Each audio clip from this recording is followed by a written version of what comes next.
Class 10 हम लोग आज 4.3 का क्वेश्चन नंबर 8 पढ़ेंगे। क्वेश्चन नंबर 8 बहुत आसान है, मैं एक बार समझा देता हूँ आप लोगों को।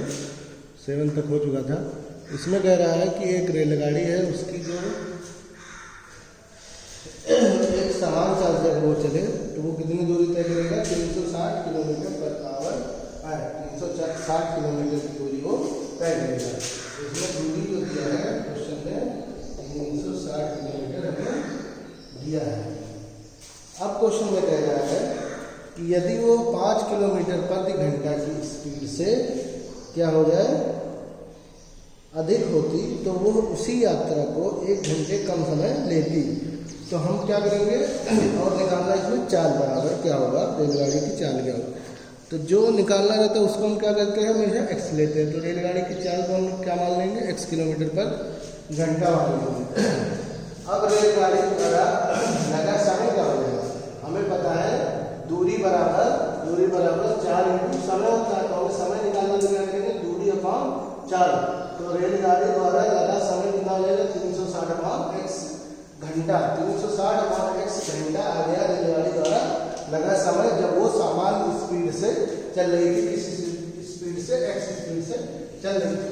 अब क्वेश्चन में कह रहा है प्रश्नानुसार अगर हम लोग उसकी स्पीड को कितना बढ़ा दें, 5 किलोमीटर प्रति घंटा से स्पीड से बढ़ा दें, तो हम लोग क्या करेंगे 5 किलोमीटर प्रति आवर की स्पीड में x में जोड़ देंगे। जोड़ दिया, स्पीड बढ़ गई। स्पीड बढ़ने के बाद अब समय जो लगेगा वो क्या लगेगा, 1 घंटा कम लगेगा।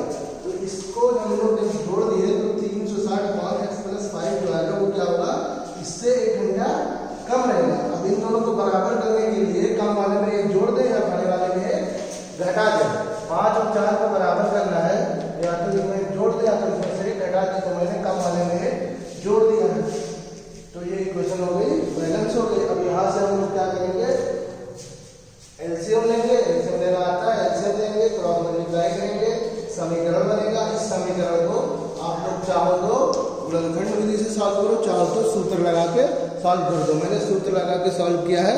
तो इसमें एक अल्फा की मतलब पहले x की वैल्यू, या इसको कह सकते हैं हम लोग कि अल्फा की वैल्यू जो आई है, पॉजिटिव वैल्यू जो आई है वो 40 किलोमीटर प्रति घंटा आई है, और जो नेगेटिव वैल्यू आई है वो -45 आई है। तो स्पीड तो में नेगेटिव में हो नहीं सकता, इसलिए बीटा की वैल्यू या जो x की दूसरी वैल्यू आएगी वो निगलेक्ट हो जाएगी। तो हम लोग लास्ट में क्या करेंगे, अतः रेलगाड़ी की चाल बराबर 40 किलोमीटर प्रति घंटा होगी। ये हमारे समझ में आ गया क्वेश्चन नंबर 8। उम्मीद है कि आपको आ गया होगा समझ में। अब हम लोग देखते हैं क्वेश्चन नंबर 9 कैसे होगा। क्वेश्चन नंबर 9 में कह रहा है कि 2 पानी के नल एक साथ एक हौज को, यानी हौज मतलब टंकी की तरह होता है, को 9 सही 3/8 घंटे में भरते हैं, यानी 75/8 घंटे में भर सकते हैं। बड़े व्यास वाला नल हौज को भरने में कम व्यास वाले नल से 10 घंटा कम लेता है। अगर हम लोग मान लें कि कम व्यास वाला नल हौज को कितने घंटे में भरता है, x घंटे में भरता है, तो बड़े व्यास वाला नल हौज को कितने घंटे में भरेगा, 10 घंटा कम लेगा। तो क्या हो जाएगा, x - 10 घंटा में उस हौज को या टंकी को भरेगा। ठीक है। अब हम लोग चैप्टर नंबर 3 में क्वेश्चन पढ़े थे महिला और पुरुष वाला, कि 3 महिला और 4 पुरुष मिलकर कोई काम कर रहे थे, तो इतने महिला और इतने पुरुष इस काम को कितने दिन में पूरा करेंगे। ये क्वेश्चन में ऐसा कुछ क्वेश्चन में पूछा था। तो हम लोगों ने क्या किया था कि देखा था कि एक महिला द्वारा उस काम को कितने दिन में पूरा किया जाएगा और एक पुरुष द्वारा उस काम को कितने दिन में पूरा किया जाएगा। और वही चीज़ सेम चीज़ यहाँ पे हम लोग करेंगे। क्या करेंगे कि देखेंगे, हमें पता चल गया कि x घंटे में पूरी टंकी भर जाएगी। छोटे में मान लीजिए टंकी है, x घंटे में भर जाएगी। x घंटे को मैं मान लेता हूँ समझाने के लिए कि 3 घंटे में पूरी टंकी भर जाएगी। सेम स्पीड से भर रहा है, तो मान लो टंकी के कितने पार्ट है, 3 घंटा 3 पार्ट होंगे। ठीक है। तो 1 घंटे में टंकी का कितना पार्ट भरा जाएगा, 1 घंटे में टंकी का कितना पार्ट भरा जाएगा, 1 2 3 पार्ट है, 1/3 पार्ट भरा जाएगा। और अच्छे से समझने के लिए हम लोग मान लें कि वो टंकी पूरी टंकी 2 घंटे में भर जाती है। कितने घंटे में, 2 घंटे में। तो कोई पूछेगा आपसे कि एक घंटे में टंकी कितनी भर जाएगी, तो क्या कहेंगे आप लोग, आधी टंकी भर जाएगी। जो आधी टंकी भर जाएगी उसका मतलब कि 1 घंटे में टोटल कितना समय लग रहा है, 1 टोटल कितना समय लग रहा है वो निकालने के लिए कि कितनी टंकी भर जाएगी, हम लोग क्या करेंगे, 1 में से भाग दे देंगे जितने घंटा टोटल लग रहा है। तो अगर कम व्यास वाला द्वारा 1 घंटे में कितना भाग भरा जाएगा वो निकालना है, तो हम क्या करेंगे, 1 से x को भाग दे देंगे, जितना भी टोटल समय लग रहा है उसको 1 से भाग दे देंगे, तो पता चल जाएगा कि कम व्यास द्वारा 1 घंटे में टंकी कितनी भर जाएगी। इसी तरह हम लोग निकाल सकते हैं कि बड़े व्यास द्वारा 1 घंटे में टंकी कितना भर जाएगा, कितना पार्ट भर जाएगा। मान लीजिए बड़े व्यास द्वारा टंकी में हमने माना था x माइनस 10, x माइनस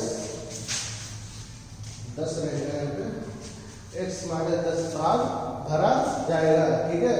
अब अकॉर्डिंग टू क्वेश्चन में कह रहा है, अकॉर्डिंग टू क्वेश्चन क्या कह रहा है, क्वेश्चन में कह रहा है कि दोनों टंकी मिलके उस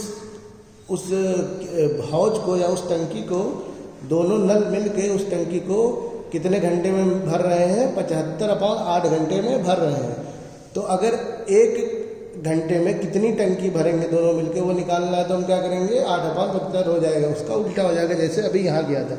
मान लेते हैं कि दोनों मिलके उस टंकी को 3 घंटे में भर रहे हैं, 2 घंटे में, 4 घंटे में भर रहे हैं दोनों मिलके। मान लीजिए कि दोनों मिलके उस टंकी को 4 घंटे में भर रहे हैं, तो दोनों मिलके उस टंकी को 1 घंटे में कितना भरेंगे, इसका 1/4 पार्ट भरेंगे ना, जितना टोटल समय लग रहा है उसको हम लोग क्या करेंगे, 1 घंटे से डिवाइड कर देंगे, तो निकल के आ जाएगा कि दोनों मिलके 1 घंटे में कितने टंकी भरेंगे। तो हम क्या करेंगे कि 1 घंटे में निकाल लेंगे कि छोटा व्यास वाला कितना भरेगा, बड़ा व्यास वाला कितना भरेगा 1 घंटे में टंकी को, और टोटल जो दोनों मिल के काम कर रहे हैं उसमें भी देख लेंगे कि दोनों मिल के 1 घंटे में कितनी टंकी भर पाएंगे। जैसे हम लोगों ने क्वेश्चन किया था महिला और पुरुष, सेम क्वेश्चन ये भी है।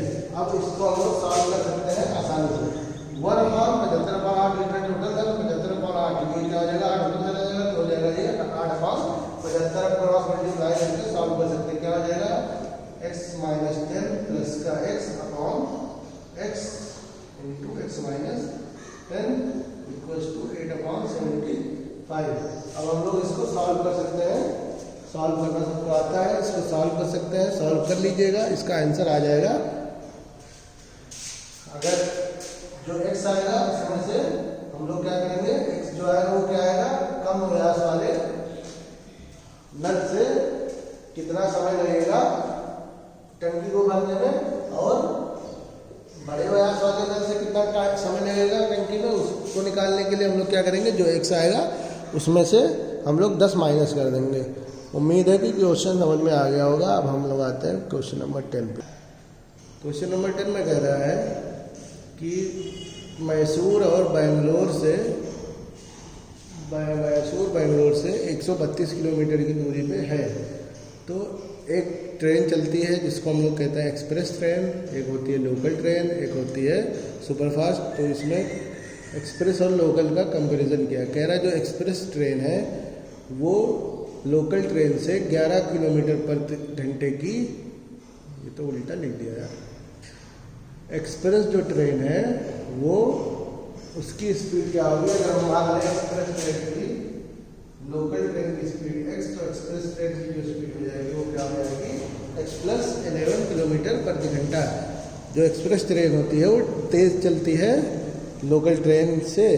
तो हमने मान लिया कि लोकल ट्रेन की जो स्पीड है वो x किलोमीटर प्रति घंटा है, और क्वेश्चन में दिया है कि जो एक्सप्रेस ट्रेन है वो लोकल ट्रेन से 11 किलोमीटर प्रति घंटा की स्पीड से अधिक चल रही है। तो क्या हो जाएगा, एक्सप्रेस ट्रेन उसको x माना तो ये हो जाएगा x प्लस 11 हो जाएगा, x प्लस 11।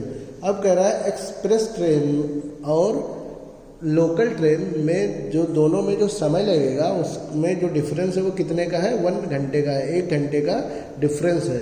हम लोग क्या करेंगे कि पहले हमें टोटल डिस्टेंस 132 हो तो कांस्टेंट है रहेगी।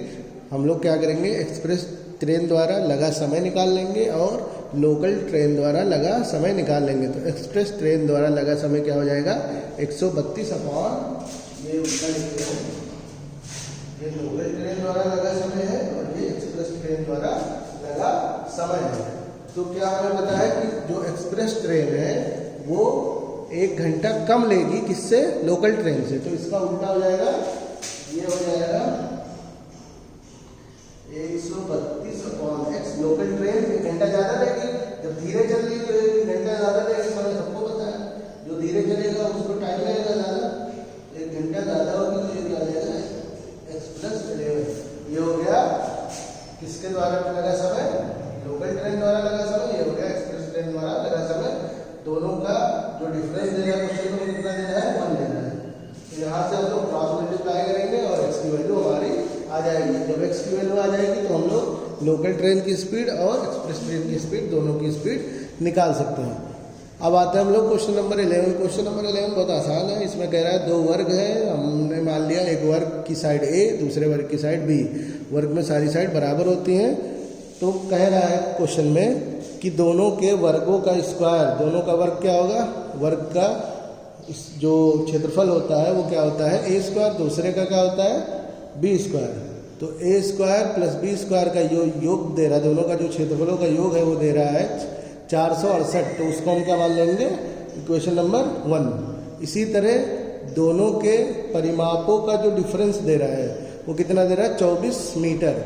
तो मैंने माना है बी वाले को बड़ा, तो बी में से ए को घटाएंगे तो 4b minus 4a equal to क्या हो जाएगा 24। तो यहाँ से 4 कॉमन है, 4 दोनों में क्या करेंगे, दोनों तरफ डिवाइड कर देंगे तो क्या हो जाएगा b minus a equal to 6।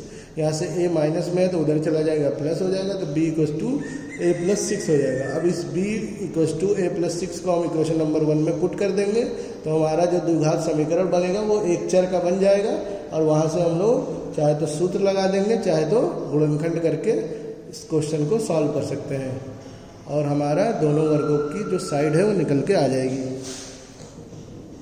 अब आप लोगों का ये एक्सरसाइज 4.3 आज कंप्लीट हो गया। अगले दिन आप लोगों का ये चैप्टर कंप्लीट हो जाएगा। अस्सलाम वालेकुम।